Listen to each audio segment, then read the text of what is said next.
Welcome to BV9 news. ముందుగా headlines చూద్దాం. చంద్రబాబు అధ్యక్షతన కేబినెట్ భేటీ, సంక్షేమ పథకాల అభివృద్ధి అంశాలపై చర్చ. సమావేశంలో పాల్గొన్న మంత్రులు, అధికారులు. ఆర్థిక పరిస్థితి, అభివృద్ధి కార్యక్రమాలపై చర్చలు. ఢిల్లీలో కాంగ్రెస్ నేతలపై కవిత ఆరోపణలు. ఢిల్లీలో కాంగ్రెస్ నేతలు దొంగ దీక్షలు చేస్తున్నారని ఆరోపణ. ప్రజల కష్టాలు తెలుసుకోకుండా దీక్షలు చేయడం తప్పు అని వెల్లడి.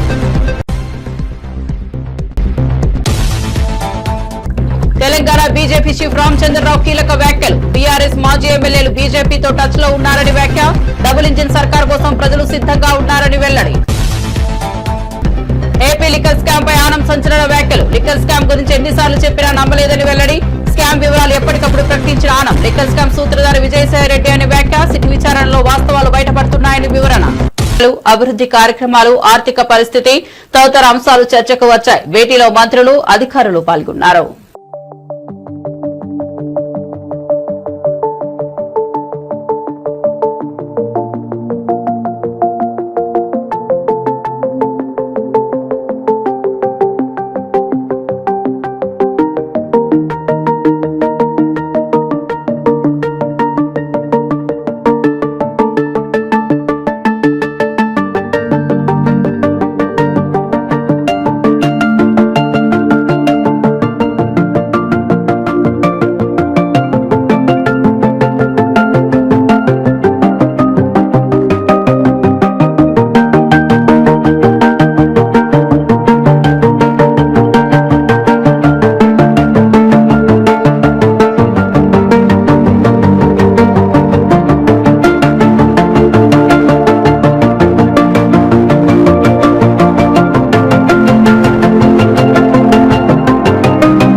తెలంగాణ బీజేపీ చీఫ్ రామచంద్రరావు ఇటీవల కొన్ని కీలక వ్యాఖ్యలు చేశారు. ఆయన అన్నారు, చాలా మంది బీఆర్ఎస్ మాజీ ఎమ్మెల్యేలు మా పార్టీ వైపు చూస్తున్నారు. అలాగే బీఆర్ఎస్ కాంగ్రెస్ నేతలు కూడా మా పార్టీకి మద్దతు ఇస్తున్నారని ఆయన పేర్కొన్నారు. ఫామ్ హౌస్ ఎమ్మెల్యేలు కొనుగోలు వ్యవహారంపై ఆయన విమర్శలు చేశారు. కేసీఆర్ డైరెక్షన్ లో ఈ ఘటన జరిగిన స్క్రిప్ట్ అని ఆయన అన్నారు. డబుల్ ఇంజిన్ సర్కార్ ఏర్పాటు చేసేందుకు ప్రజలు సిద్ధంగా ఉన్నారని రామచంద్రరావు వ్యాఖ్యానించారు.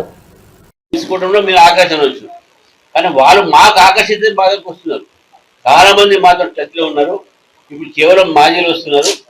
మీరు చూడండి, రాబోయే రోజుల్లో బీఆర్ఎస్ మీద, కాంగ్రెస్ మీద వాళ్ళ ప్రజాప్రతినిధులకు నమ్మకం లేదు, ప్రజలకు నమ్మకం లేదు, నాయకులకు నమ్మకం లేదు.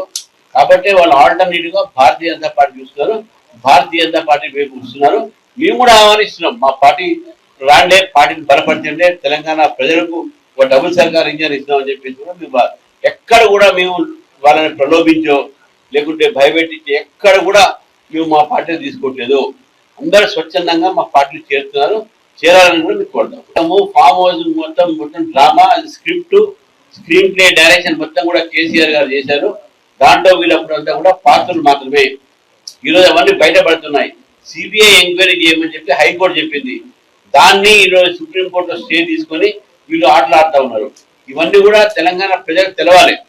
ఫామ్ హౌస్ లో ఫోన్ ట్యాపింగ్ ఎట్లయింది, ఫామ్ హౌస్ లో కెమెరాలు పెట్టింది ఎవరు, ఇవన్నీ కూడా ఎక్కడి నుంచి వస్తాయి? ఎందుకు ప్రభుత్వము ప్రజాధనాన్ని ఇటువంటి దాని మీద పనిచేస్తా ఉంది? ఎందుకు ఎమ్మెల్యేలని ఈరోజు వాళ్ళు వాడుకొని రాజకీయ డ్రామాలో ఒక పాత్ర చేశారు? ఇవన్నీ కూడా బయటపడాల్సిన అవసరం ఉన్నది. డీఎంకే ఎంపీ కనిమొళి కాంగ్రెస్ మహాధర్నాలో పాల్గొన్నారు. ఈ సందర్భంగా ఆమె మాట్లాడుతూ, ఓ పెద్ద తప్పును కాంగ్రెస్ సరిచేస్తోంది, మన హక్కులను మనం కాపాడుకోవాలి అని చెప్పారు. పెరియార్ స్ఫూర్తితో రిజర్వేషన్ల కోసం పోరాడాలని తెలిపారు. తమిళనాడులో 69% రిజర్వేషన్లు సాధించాం. తెలంగాణలో బీసీలకు 42% రిజర్వేషన్ల కోసం పోరాడుతున్న రేవంత్ రెడ్డి ప్రభుత్వానికి సంపూర్ణ మద్దతు ఇస్తున్నామని ఆమె పేర్కొన్నారు. Today we are trying to make a big wrong right. People have suffered for centuries in the name of caste. We have not been allowed to be educated, to come to good posts. We have not been treated equally. Today we are fighting for our right. And I think nobody has the right to say we will not be given our right. Tamil Nadu has been one of the forerunners in getting reservation for OBCs and the suppressed communities. Today, Tamil Nadu has 69% reservation. This fight for reservation was started by Periyar and the Dravidian leaders.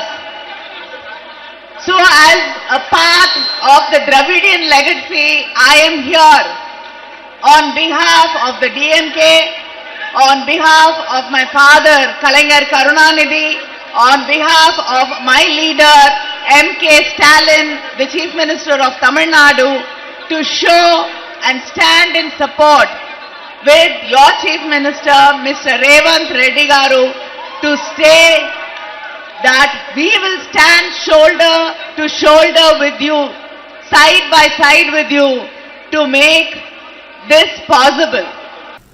Anam ఏపీలో liquor scam గురించి మాట్లాడుతూ ఎన్నిసార్లు చెప్పినా నా మాట నమ్మలేదని అన్నారు. Liquor scam ఎలా జరుగుతుందో ఎప్పటికప్పుడు చెబుతూనే ఉన్నానని ఆయన వివరణ ఇచ్చారు. ఈ స్కామ్ లో విజయసాయిరెడ్డి ప్రధాన సూత్రధారని చెప్పారు. సిట్ విచారణ మొదలైనప్పటి నుంచి వాస్తవాలు బయటపడుతున్నాయని ఆయన పేర్కొన్నారు. మీకు అందరికీ గుర్తుంటుంది 2002 నుంచి ఆల్మోస్ట్ 2002 కోవిడ్ అయిపోయిన తర్వాత కంటిన్యూస్గా ఇదే వేదిక మీద నుంచి నాకు తెలిసి నేనే ఒక 10 ప్రెస్ మీట్లు పెట్టాను లిక్కర్ మీద. 10 నేను కాకుండా విజయ్ కుమార్ నీలయపాళ్యం కానీ, దీపక్ కానీ, పట్టాబన్న కానీ మేమందరం లిక్కర్ మీద ఎన్నో ప్రెస్ మీట్లు పెట్టాం. వాస్తవాలు చెప్పాం, ఏం జరుగుతుందనేది చెప్పాం, ఎలా జరుగుతుందనేది కూడా చెప్పాం, ఏ విధంగా డబ్బులు దోచుకుంటున్నారో చెప్పాం, ఆధారాలు ఇచ్చాం. ఇన్ని ఆధారాలు ఇచ్చిన తర్వాత కూడా మీలో ఏమైనా మార్పు వచ్చిందా అని అడుగుతున్నాం. 0.0001% అయినా మీకు మార్పు వచ్చిందా అని నేను అడుగుతున్నా. బ్రాండ్ల గురించి మాట్లాడాం. రకరకాల బ్రాండ్లు ఇక్కడ మీకు పెట్టిన బ్రాండ్లు జగన్మోహన్ రెడ్డి అమ్మిన బ్రాండ్లు, ఏపీ ప్రభుత్వం అమ్మిన బ్రాండ్లు కాదు, జగన్మోహన్ రెడ్డి అమ్మిన బ్రాండ్లు. కాంగ్రెస్ మీద వాళ్ళ ప్రజాప్రతినిధులకు నమ్మకం లేదు, ప్రజలకు నమ్మకం లేదు, నాయకులకు నమ్మకం లేదు. కాబట్టి వాళ్ళు ఆల్టర్నేటివ్ గా భారతీయ జనతా పార్టీ చూస్తున్నారు, భారతీయ జనతా పార్టీ వైపు చూస్తున్నారు. మేము కూడా ఆహ్వానిస్తున్నాం, మా పార్టీ రాండే, పార్టీని బలపడుతుంటే తెలంగాణ ప్రజలకు ఒక డబుల్ సర్కార్ ఇంజన్ ఇస్తామని చెప్పేసి కూడా మేము ఎక్కడ కూడా మేము వాళ్ళని ప్రలోభించో లేకుంటే భయపెట్టించి ఎక్కడ కూడా మేము మా పార్టీని తీసుకోవట్లేదు. అందరూ స్వచ్ఛందంగా మా పార్టీలు చేరుతున్నారు, చేరాలని కూడా మీకు కోరుతాము. ఫామ్ హౌస్ మొత్తం drama, script, screen play, direction మొత్తం కూడా కేసీఆర్ గారు చేశారు. దాంట్లో వీళ్ళప్పుడంతా కూడా పాత్రలు మాత్రమే. ఈరోజు అవన్నీ బయటపడుతున్నాయి. సిబిఐ ఎంక్వైరీ చేయమని చెప్పి హైకోర్టు చెప్పింది. దాన్ని ఈరోజు సుప్రీంకోర్టులో స్టే తీసుకొని వీళ్ళు ఆటలు ఆడుతూ ఉన్నారు. ఇవన్నీ కూడా తెలంగాణ ప్రజలకు తెలవాలి. ఫామ్ హౌస్ లో ఫోన్ ట్యాపింగ్ ఎట్లయింది, ఫామ్ హౌస్ లో కెమెరాలు పెట్టింది ఎవరు, ఇవన్నీ కూడా ఎక్కడి నుంచి వస్తాయి? ఎందుకు ప్రభుత్వము ప్రజాధనాన్ని ఇటువంటి దాని మీద పనిచేస్తా ఉంది? ఎందుకు ఎమ్మెల్యేలని ఈరోజు వాళ్ళు వాడుకొని రాజకీయ డ్రామాలో ఒక పాత్ర చేశారు? ఇవన్నీ. జై శ్రీరామ్. ఈరోజు ఢిల్లీలో తెలంగాణ రాష్ట్ర కాంగ్రెస్ పార్టీ ప్రభుత్వం బీసీ రిజర్వేషన్ల కోసం అంటూ ఇవాళ ఆందోళన కార్యక్రమం నిర్వహించడం నిజంగా హాస్యాస్పదం. బీసీ రిజర్వేషన్లకు భారతీయ జనతా పార్టీ వ్యతిరేకం కాదు. ఈ దేశంలో బడుగు బలహీన వర్గాల కోసం, అగ్రవర్ణాల్లో పేదల కోసం కష్టపడి పరితపించే పార్టీ, వాళ్ళను ఆదరించే పార్టీ, వాళ్ళని ఆహ్వానించే పార్టీ, వాళ్ళని ఆదుకునే పార్టీ నరేంద్ర మోడీ గారి నేతృత్వంలోని ఎన్డీఏ ప్రభుత్వం, భారతీయ జనతా పార్టీ అనే విషయాన్ని కాంగ్రెస్ పార్టీ గుర్తుంచుకోవాలి. వాళ్ళ ఇప్పటికే 27% రిజర్వేషన్లు బీసీలకు కేంద్ర ప్రభుత్వం, నరేంద్ర మోడీ ప్రభుత్వం స్థానిక సంస్థ ఎన్నికలు ఇస్తున్నది. కేవలం కాంగ్రెస్ పార్టీ ప్రభుత్వం ఇచ్చేది 5% మాత్రమే. 10% రిజర్వేషన్లు ముస్లింలకు ఇస్తున్నారు. 42% రిజర్వేషన్లో 10% ముస్లింలు, 5% మాత్రమే ఇలా బీసీలకు ఇస్తే దీన్ని బీసీ రిజర్వేషన్స్ అంటారా, ముస్లిం రిజర్వేషన్స్ అంటారా? కాంగ్రెస్ పార్టీ స్పష్టం చేయాలి. మీరు ఎన్నికల ముందు కామారెడ్డిలో జరిగిన బహిరంగ సభలో రాహుల్ గాంధీ గారి సమక్షంలో మీరు ప్రకటించిన బీసీ డిక్లరేషన్ లో 10% ముస్లింలకు ఇస్తామని చెప్పి మీరు స్పష్టం చేసినారా? ఇవాళ మీరు ఇస్తారనేది BC reservations. Bharatiya Janata party పూర్తిగా మీకు మద్దతు ఇవ్వడానికి సిద్ధంగా ఉంది. ఎప్పుడంటే పూర్తి 42% బీసీలకే ఇవ్వాల్సిన బాధ్యత మీ మీద ఉంది. కామారెడ్డిలో మీరు ఇచ్చింది బీసీ డిక్లరేషన్, ముస్లిం డిక్లరేషన్ కాదు. కానీ ఇవాళ మీరు అమలు చేయాలనుకుంటున్నది ముస్లిం డిక్లరేషన్ అమలు చేసే ప్రయత్నం చేస్తున్నారు. అందుకే మీ వెంట బీసీలు వస్తలేరు. తెలంగాణ రాష్ట్రంలో బీసీలు వాస్తవాలు గ్రహించారు. కాంగ్రెస్ పార్టీ కేవలం వాళ్ళు ఉద్ధరించేది ముస్లింలు తప్ప మా బీసీల గురించి కాంగ్రెస్ పార్టీ పట్టించుకునే ప్రయత్నం చేస్తలేదని చెప్పి ఈరోజు బీసీలు గ్రహించారు. కాబట్టి కాంగ్రెస్ పార్టీ వెంట బీసీలు వస్తున్న విషయాన్ని కాంగ్రెస్ పార్టీ ఇప్పుడు కూడా గ్రహించకపోవడం నిజంగా మూర్ఖత్వం. ఇవాళ బీసీలకు మొదటి నుంచి కూడా 50 ఏళ్ల కాంగ్రెస్ పార్టీ పాలనలో ఏ రోజు ఒక బీసీని ప్రధానమంత్రి చేయలేదు. తెలంగాణ ఉమ్మడి ఆంధ్రప్రదేశ్ లో కానీ తెలంగాణ రాష్ట్రం ఏర్పడ్డాక కానీ ఏ ఒక్కరు కూడా ఇలా బీసీని ప్రధాన ముఖ్యమంత్రి చేసిన సందర్భాలు లేవు. వాళ్ళ 27 మంది బీసీ ఎంపీలను మంత్రులు చేసిన ఘనత నరేంద్ర మోడీ గారి ప్రభుత్వాన్ని. వాళ్ళు అనేక మంది భారతీయ జనతా పార్టీ నాయకులకు బీసీ నాయకులకు ఎంపీ టికెట్ ఇచ్చిన ఘనత ఇలా భారతీయ జనతా పార్టీ. కాబట్టి కాంగ్రెస్ పార్టీ యొక్క ద్వంద్వ విధానాలను, ఈ మైనార్టీ సంతుష్టీకరణ విధానాలను వాళ్ళ తెలంగాణ సమాజం గ్రహిస్తున్నది, గుర్తిస్తున్నది. ఇవాళ మళ్ళీ మేము స్పష్టం చేస్తున్నాం, ముస్లిం రిజర్వేషన్లకు భారతీయ జనతా పార్టీ వ్యతిరేకం. బాబాసాహెబ్ అంబేద్కర్ రాజ్యాంగానికి విరుద్ధంగా మతపరమైన రిజర్వేషన్ కాంగ్రెస్ పార్టీ తీసుకొచ్చే ప్రయత్నం చేస్తే తప్పకుండా దీన్ని అడ్డుకొని తీరుతాం. ఇవాళ కాంగ్రెస్ పార్టీ ఇవాళ తెలంగాణ రాష్ట్రం దేశానికి ఒక రోల్ మోడల్ అని చెప్తున్నది.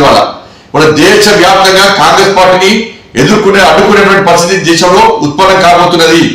ఇది ముమ్మాటికి ముస్లిం రిజర్వేషన్ డిక్లరేషన్, బీసీ డిక్లరేషన్ కాదు.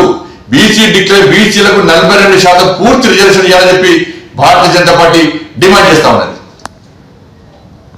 హైదరాబాద్ కు చెందిన 38 సంవత్సరాల నరేష్ బెట్టింగ్ యాప్స్ కారణంగా ఆత్మహత్య చేసుకున్న సంఘటనపై కేఏ పాల్ స్పందించారు.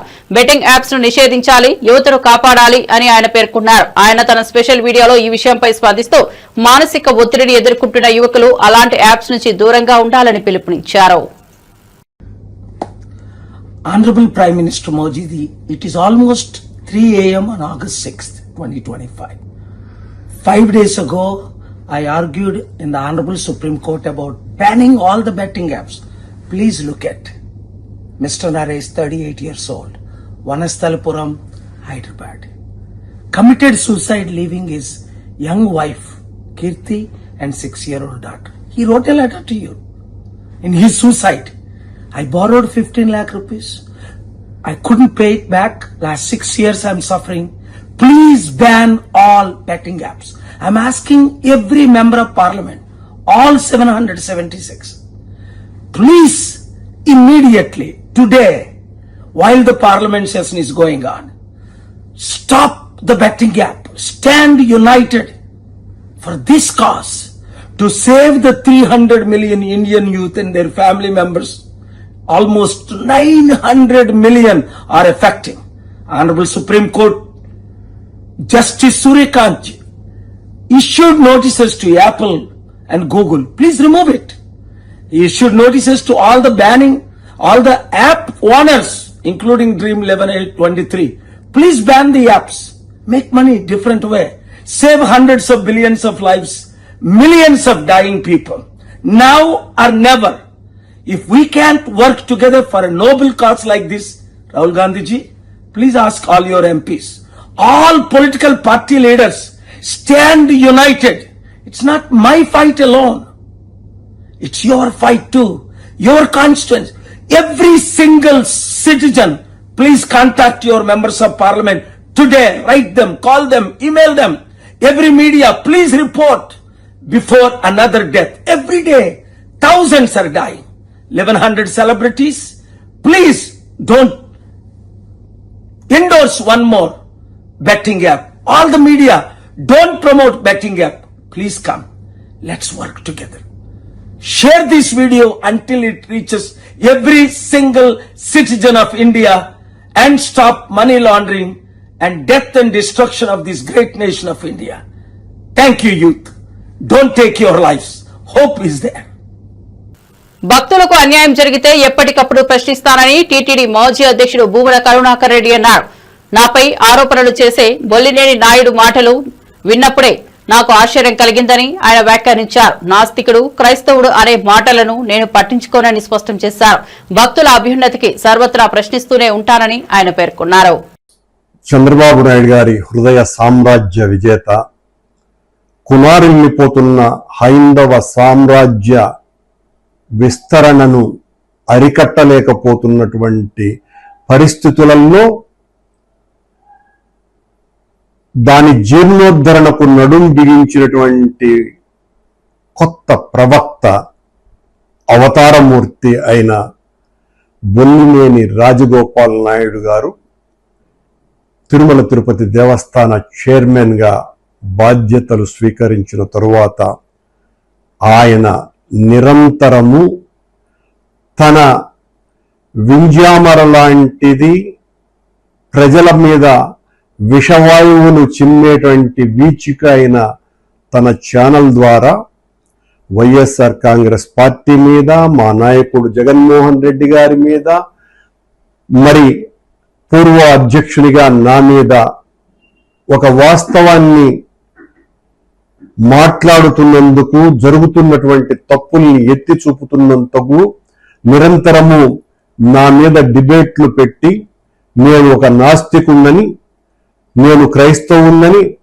నేను అవినీతి పరున్నని, టీడీఆర్ బాండ్లలో 1000 కోట్లు కొట్టేసినాడనని ఇలా రకరకాలుగా మాట్లాడుతూ తన వందిగామతులైనటువంటి వందిమాగతులతో మాట్లాడిస్తూ చాలా జబ్బలు జరుపుకుంటున్నటువంటి బిఆర్ నాయుడు గారికి,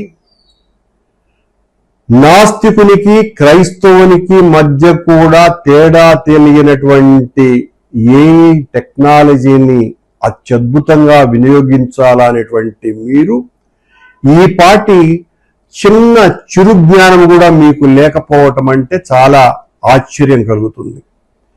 మీరు అధికారంలోకి వచ్చి 15 నెలలుగా వస్తుంది. టీటీడీలో సంపూర్ణ ప్రక్షాళన చేస్తానని చెప్పి వచ్చినటువంటి మీరు శ్రీవాణి విషయంలో కావచ్చును, తొక్కిసలాటల విషయంలో కావచ్చును, లేకపోతే గోవుల విషయంలో కావచ్చును, ఏ విషయంలోనైనా మా మీద ఆరోపణలు చేసి కాలం గడపటమే తప్ప గతంలో మా మీద ఆరోపణలు ఈ రకంగా చేసి అధికారంలోకి వచ్చినటువంటి మీరు 15 నెలలు కావస్తున్నా కూడా ఎందుకు ఏ రకమైన. సినీ నటి రమ్యకృష్ణ తన కుమారుడితో కలిసి తిరుమల శ్రీవారిని దర్శించుకున్నారు. ఈ సందర్భంగా ఆమె స్వామివారిని దర్శించి ప్రత్యేక పూజలు చేశారు. రమ్యకృష్ణ తన భక్తిని పంచుకున్నారు.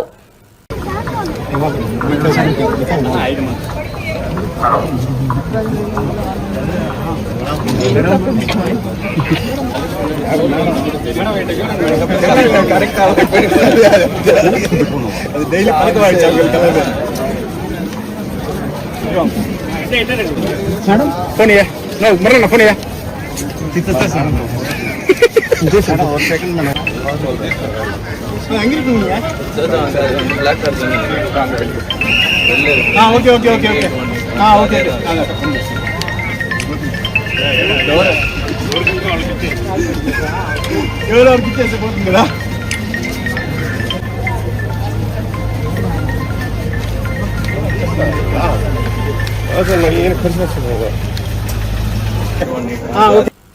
ప్రొఫెసర్ జయశంకర్ జయంతి సందర్భంగా ఆయన గురించి పాట పాడిన బీఆర్ఎస్ ఎమ్మెల్సీ దేశపతి శ్రీనివాస్ ఆయన సేవలను కొనియాడారు. ఈ కార్యక్రమంలో వివిధ నాయకులు పాల్గొన్నారు. తెలంగాణ చెరువు తీరు మన జయశంకరు సారు, అలుగు దుంకి పారు పదునైన మాట జోరు, పాలు పోసుకున్న పజ్జొన్న కంకులల్లా పైకి పైకి ఎగిరే ఆ పాల పిట్టలల్లా మీ ఆశయాల వ్రాలు కనిపించే ఆనవాలు. తెలంగాణ చెరువు తీరు మన జయశంకరు సారు, అలుగు దుంకి పారు పదునైన మాట జోరు. చరిత గల్ల తెలంగాణ తల్లి కడుపులోనా, సాయుధ రైతాంగ పోరు పొద్దు పొడుపులోనా. వీరభూమి వేరు గల్లు పొడలు పుల్లకరించే, పసిగుడ్డుగా పొప్పిళ్ళను పిడికి బిగించే. పల్లె నిండ కొత్త వెలుగు నిండి పరవశించే, పల్లె నిండ కొత్త వెలుగు నిండి పరవశించే. భద్రకాళి చెరువులోనా, భద్రకాళి చెరువులోన బతుకమ్మలు మురిసే. తెలంగాణ చెరువు తీరు మన జయశంకరు సారు, అలుగు దుంకి పారు పదునైన మాట జోరు. గండమూలే ఆంధ్ర దండు దండిగా వచ్చింది, కొండ చిలువోలే మన కొలువులు మింగింది. గండమూలే ఆంధ్రదండు దండిగా వచ్చింది, కొండ చిలువోలే మన కొలువులు మింగింది. మర్కజీ హై స్కూలులోన మంటలు మాట్లాడే. ప్రతిపక్షాలపై సీఎం రేవంత్ రెడ్డి తిట్టడం మానేసి ప్రభుత్వం ఏం చేస్తుందో చెప్పాలని ఎమ్మెల్యే రాజగోపాల్ రెడ్డి అన్నారు. రేవంత్ రెడ్డి కమిషన్ల పేరుతో కాలయాపన చేస్తున్నారని అన్నారు. ప్రతిపక్ష హోదా పదవికి రాజీనామా చేయాలని సూచించారు. మీ భాష మార్చుకొని, మీ హవభావాలు మార్చుకొని, తక్కువ మాట్లాడి మంత్రివర్గంలో ఇంకా చాలా అందరికి మాట్లాడే అవకాశం ఇచ్చి మేధావులతో డిస్కస్ చేసి రాబోయే రోజుల్లో ఒక ఏమంటారు, ఒక మంచి ప్రశాంతమైన వాతావరణంలో, అంటే ఒక దాన్ని ఏమంటారంటే ఒక కూల్ మైండ్ తోటి, ఆవేశం అక్కర్లేదు. ఇంకా 3.5 ఏళ్ళ గవర్నమెంట్ ఉంది, ముఖ్యమంత్రి మీరే ఉంటారు. ఆ తర్వాత ఎవరుంటారు అనేది అప్పుడు చూద్దాం. తర్వాత ఎలక్షన్స్ అయిన తర్వాత కాంగ్రెస్ పార్టీ హైకమాండ్ ప్రజలు తీర్పిచ్చిన దాన్ని బట్టి నిర్ణయం చేద్దాం. అప్పటి వరకు మీరే ఉంటారు. అప్పటిదాకా ఆవేశపడకుండా, గంటలు మాట్లాడకుండా, ఆ గంటలు అనే స్పీచ్లు తక్కువ చేసి పని మీద ఎక్కువ శ్రద్ధ చూపిస్తే మంచిదని చెప్పి నా సలహా. ఇంతకంటే ఎక్కువ నేను చెప్పలేను. కాళేశ్వరం కమిషన్ గురించి కాళేశ్వరం ప్రాజెక్టు మీద పీసీ ఘోష్ నివేదిక మీద చర్యలు తీసుకుంటామని చెప్పి అసెంబ్లీలో చర్చించి ముఖ్యమంత్రి గారు ప్రకటించారు. కాబట్టి ముఖ్యమంత్రి గారికైనా ప్రభుత్వానికైనా నా సలహా ఏంటంటే, తెలంగాణ ప్రజలు 10 ఏళ్ల కాలంలో కేసీఆర్ కుటుంబంతో పాటు సీమాంధ్ర పెట్టుబడిదారులు ప్రాజెక్టుల పేరు మీద మిషన్ భగీరథ అని sand mafia, land mafia, liquor mafia లక్షల కోట్లు దోచుకొని రాష్ట్రాన్ని అప్లపాలు చేసిన మాట వాస్తవము. మీకు 20 నెలలు అయింది ఇప్పటి వరకు. పీసీగో మన రిపోర్ట్ ఇప్పుడు వచ్చింది. మీ పుణ్యకాలం అంతా మీరు ఈ రిపోర్ట్లతోటి, ఈ కమిషన్లతోటే గడిచిపోయేటట్టుంది. తెలంగాణ ప్రజలు ఎదురు చూస్తుండ్రు. తెలంగాణ ప్రజలకు మాట ఇచ్చినాం, దోపిడికి వ్యతిరేకంగా ఎవరైతే అవినీతి పాల్పడ్డారో వాళ్ళని బయటికి తీసుకొచ్చి జైల్లో పెడతామని చెప్పి నేను కూడా అన్నా, మన ప్రభుత్వం కూడా అన్నది. కాంగ్రెస్ పార్టీని తీసుకుని 20 నెలలు అయింది. ఇంతవరకు ఏం చేసిండ్రు ఇప్పటివరకు? ఇప్పటికే చాలా ఆలస్యం అయింది. ఇప్పటికైనా మీరు మాటలు తక్కువ చేసి అవినీతి పల్ల అందరినీ జైల్లో పెట్టాల్సిన బాధ్యత, దోపిడీ చేసిన తెలంగాణను దోపిడీ చేసి లక్షల కోట్లు దోచుకొని అప్పులపాలైన వ్యక్తిని ఎవరిని కూడా వదిలిపెట్టి వీలైనంత త్వరగా అరెస్ట్ చేసి జైల్లో పెట్టాలి. బల్కచర్ల విషయంలో ఏపీ ముఖ్యమంత్రి చంద్రబాబుతో రేవంత్ రెడ్డి కుమ్మక్కాయని చెప్పి బీఆర్ఎస్ ఆరోపిస్తుంది. బీఆర్ఎస్ వాళ్ళు బీఆర్ఎస్ పార్టీ అధికారం పోయిందన్న ఫ్రస్ట్రేషన్ లో ఉన్నారు. కేసీఆర్ అసెంబ్లీ రాకుండా ప్రతిపక్ష నాయకుడి హోదాలో కొనసాగే అర్హత లేదు. మొట్టమొదట ఆయన అసెంబ్లీ కన్నా రావాలి, ప్రతిపక్ష నాయకుడి హోదా కన్నా రిజైన్ అన్నా ఎవరినైనా పెట్టాలి. నెంబర్ 1. నెంబర్ 2, అధికారం పోయిన తర్వాత ఫ్రస్ట్రేషన్ లో ఎన్నో మాట్లాడతారు. వాళ్ళు ఉన్నప్పుడు తుమ్మిడేటి దగ్గర ఉన్న ప్రాజెక్ట్ ని మేడిగడ్డకు మార్చి కూల్పోయే ప్రాజెక్టు కట్టి లక్షల కోట్ల అప్పులు చేసి రాష్ట్రాన్ని అప్పులపాలు చేసిండ్రు. బీఆర్ఎస్ పార్టీ నాయకులకు గాని కేసీఆర్ గాని ఈ రోజు మాట్లాడే అర్హత కోల్పోయిండ్రు. వాళ్ళకు పుట్టగతులు ఉండవు. రాబోయే రోజుల్లో బీఆర్ఎస్ పార్టీ అనేది ఉండదు. అది అందరికీ తెలిసిన విషయం. ప్రజలు కూడా నమ్మి 2 సార్లు ఓటేసిండ్రు. వైఎస్ జగన్ 5 ఏళ్లలో 3.32 లక్షల కోట్ల అప్పు చేస్తే రాష్ట్రం శ్రీలంక అయిపోతుందని చెప్పిన చంద్రబాబు ఇప్పుడు 14 నెలల్లో 1.92 లక్షల కోట్ల అప్పు చేశారని కారుమూరు వెంకటరెడ్డి అన్నారు. అన్నపూర్ణ లాంటి ఆంధ్రప్రదేశ్ ను అప్పుల కుప్పగా మార్చేశారని ధ్వజమెత్తారు. ఎన్నికలలో అధికారంలోకి రావటం కోసం చంద్రబాబు నాయుడు గారు, పవన్ కళ్యాణ్ గారు, ఈ కూటమి నాయకులు చెప్పినటువంటి మాటలు, మేము అధికారంలోకి వస్తే సంపద సృష్టిస్తాం, ప్రజల ఆదాయాన్ని పెంచుతాం, రాష్ట్ర ఆదాయాన్ని పెంచుతాం, ఇప్పుడు రాష్ట్రం శ్రీలంక అయిపోయింది, అడుక్కు తినిపోయింది అని చెప్పి ఒక దుష్ప్రచారం చేసి 14 లక్షల కోట్లు అప్పయిందని చెప్పి ఒక దుష్ప్రచారం చేసి అధికారంలోకి రావడం జరిగింది వీళ్ళు. కానీ జగన్మోహన్ రెడ్డి గారు 5 సంవత్సరాల పరిపాలనలో చేసినటువంటి అప్పు కేవలం 3,30,000 కోట్లు. 60 నెలల కాలంలో జగన్మోహన్ రెడ్డి గారు 2 సంవత్సరాలు కోవిడ్ ఉన్నా కూడా జగన్మోహన్ రెడ్డి గారు 60 నెలల్లో చేసిన అప్పు కేవలం 3,32,000 కోట్లు. కానీ చంద్రబాబు నాయుడు గారు విపరీతంగా దుష్ప్రచారం చేసి 14 లక్షల కోట్లు, ఓ రోజు 10 లక్షల కోట్లు, ఇంకో రోజు 11, ఇంకో రోజు 12, ఇంకో రోజు 14 ఇలా దుష్ప్రచారం చేశాడు. చేసి రాష్ట్రం శ్రీలంక అయిపోయింది, రాష్ట్రం అడుక్కు తినిపోయింది. ఇది జగన్ గారు 3,32,000 కోట్ల అప్పు 5 సంవత్సరాల్లో చేస్తే రాష్ట్రం అడుక్కు తినిపోయింది. కానీ ఇప్పుడు వీళ్ళు అధికారంలోకి వచ్చిన తర్వాత ఈ 14 నెలల కాలంలో మీరు చూస్తే 1,91,112 కోట్లు అప్పు చేశారు. 1,91,112 కోట్లు కేవలం 14 నెలల కాలంలో, అంటే దాదాపుగా 2 లక్షల కోట్ల అప్పు. సంపద సృష్టిస్తానని చెప్పి అప్పుల కుప్పగా ఆంధ్రప్రదేశ్ ని అన్నపూర్ణ లాంటి ఆంధ్రప్రదేశ్ ని తయారు చేశారనేది ఈరోజు 14 నెలల కాలంలోనే కనపడింది. అంటే ఈ ప్రభుత్వం చేస్తున్నటువంటి అప్పు, 14 నెలల్లో చేసిన అప్పు 1,91,112 కోట్లు, అంటే నెలకి 13,650 కోట్లు అప్పు చేస్తుంది. నెలకి 13,650 కోట్లు. ఒక రోజుకు వీళ్ళు చేస్తున్న అప్పు 455 కోట్లు. చంద్రబాబు నాయుడు గారు అధికారంలోకి వచ్చినప్పటి నుంచి ప్రతిరోజు 455 కోట్లు అప్పు చేస్తా ఉన్నాడు. ప్రతి గంటకి. నటుడు సుమంత్ తన రాజకీయ ఎంట్రీపై మాట్లాడుతూ ప్రస్తుత ఎన్నికలకు ఇంకా సమయం ఉంది. తమిళనాడు ఎన్నికల నేపథ్యంలో కొంతమంది మమ్మల్ని ఆహ్వానిస్తున్నారని అన్నారు. రాష్ట్ర అభివృద్ధి కోసం కూటమి ప్రభుత్వానికి మద్దతు ఇవ్వాలని నేను అనుకుంటున్నానని ఆయన చెప్పారు. నెక్స్ట్ ఎలక్షన్ వచ్చినప్పుడు చూద్దాం. వేరే రాష్ట్రాల్లో వేరే ఎలక్షన్స్ ఇప్పుడు 26లో ఉన్నాయి, వాటిని పిలుస్తున్నారు. దాని గురించి ఆలోచించి తర్వాత నిర్ణయం తీసుకుంటారు. తమిళనాడులో ఇప్పుడు ఎలక్షన్ ఉంది, తమిళనాడు ఎలక్షన్స్ కి పిలుస్తున్నారు. రండి సార్, మీకు టికెట్ కావాలంటే మీకు టికెట్ ఇస్తాం అంటున్నారు. నేను ఉండేది వేరే ఊరు అండి, జరిగేది వేరే ఊరు, నేను తర్వాత నేను చేస్తాను. నేను పుట్టింది పెరిగింది తమిళనాడు కాబట్టి వాళ్ళు ఎందుకో ఇప్పుడు ఆఫర్ ఇచ్చారు, సో నేను చెప్తానండి అని చెప్పి చెప్తున్నాను. సో అది వేరే విషయం. ఇక్కడ అయితే పాలిటిక్స్ ఆల్రెడీ నెక్స్ట్ ఇంకా ఎలక్షన్ వచ్చినప్పుడు అప్పుడే మనం మాట్లాడతాం. ప్రెసెంట్ రన్నింగ్ గవర్నమెంట్ ఏదైతే ఉన్నాయో మనం అందరూ సపోర్ట్ చేయాలి. ఎందుకంటే మన అందరూ బాగుపడాలి, అందరూ మంచిగా ఉండాలంటే సపోర్ట్ చేయాలి. ఎందుకంటే వాళ్ళు కొన్ని ప్రాజెక్ట్స్ చేస్తున్నారు, కొంచెం టైం పడవచ్చు, కొన్ని ఇమీడియట్ గా అవచ్చు. ఆల్రెడీ డెవలప్మెంట్ చూసినప్పుడు రోడ్ డెవలప్మెంట్స్ అని ప్రమాణంగా జరుగుతున్నాయి, ఒక్కొక్క డెవలప్మెంట్ బాగానే జరుగుతున్నాయి. కొన్ని సెక్టర్స్ లో కొంచెం లేట్ అవుతుంది. సో అందరూ కలిసి మన ముఖ్యమంత్రి గారు నారా చంద్రబాబు నాయుడు గారికి, డిప్యూటీ సీఎం పవన్ కళ్యాణ్ గారికి సపోర్ట్ ఇచ్చి అందరూ బాగుండాలి, అందరూ హ్యాపీగా ఉండాలి. ఇక్కడ వచ్చేసి అది లేదు ఇది లేదు చెప్పి అందరినీ సాటిస్ఫై చేయాలంటే చాలా కష్టం అవుతుంది, టైం పడుతుంది. వాళ్ళకి అందుబాటులో ఏది ఉందో అది వాళ్ళు చేస్తున్నారు, అది కొంచెం సహకరించాలి. అందరూ హ్యాపీగా ఉండాలి, అందరూ బాగుండాలని నా ఉద్దేశం. ఢిల్లీలో కాంగ్రెస్ నేతలు దొంగ దీక్షలు చేస్తున్నారని జాగృతి అధ్యక్షురాలు కల్వకుంట్ల కవిత ఆరోపించారు.